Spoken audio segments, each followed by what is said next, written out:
I critically analyzed all the schemes, techniques, tricks, laws, public edicts, everything that the dominant white society did to socially engineer you into the lowest level of a real-life monopoly game. You've been sold into it. You have no substantive leadership. The leadership you got right now is totally committed to what they set up under the benign neglect policy, which means let's fabricate all these other groups to take away the benefits that black folks should be getting. Let's give it to them. We'll fabricate new groups and call them fabricated classes. We'll now come up with things called minorities, poor folk, people of color, diversity, multicultural, and gays. Those are fabricated classes. Now, I wrote the first affirmative action plan in 1970 for the state of Florida.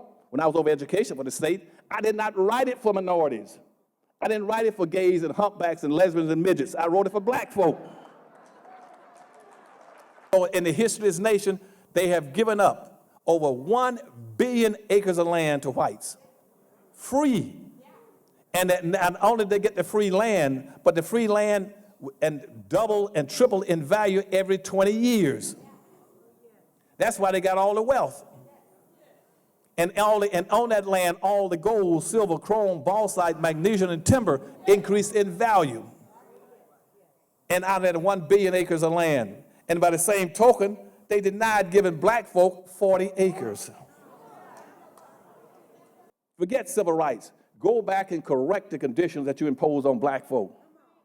You cannot deprive a group of people for 500 years of the fruits of their labor for no money, no value, no land, no history, nothing. And they say, go out and compete. Compete with what? And so I tell all my civil rights leaders, you are foolish with the things you keep pushing. Why do you keep telling black folk to go out and fight for equality and equal opportunity? I don't give a damn about no equality and equal opportunity. And here we are, and we buy the garbage every time because we don't understand the issues. Now, so for us, unemployment is the same as it was back during slavery.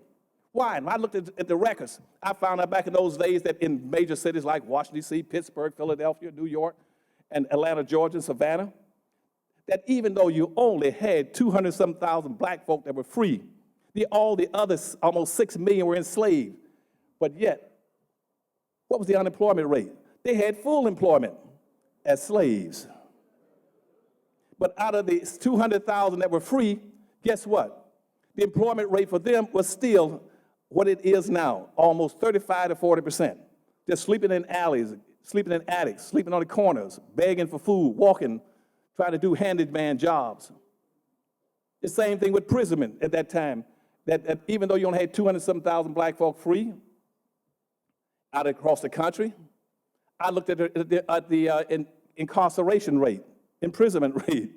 But out of 200-some thousand black folk made up over 51% of all the prisoners.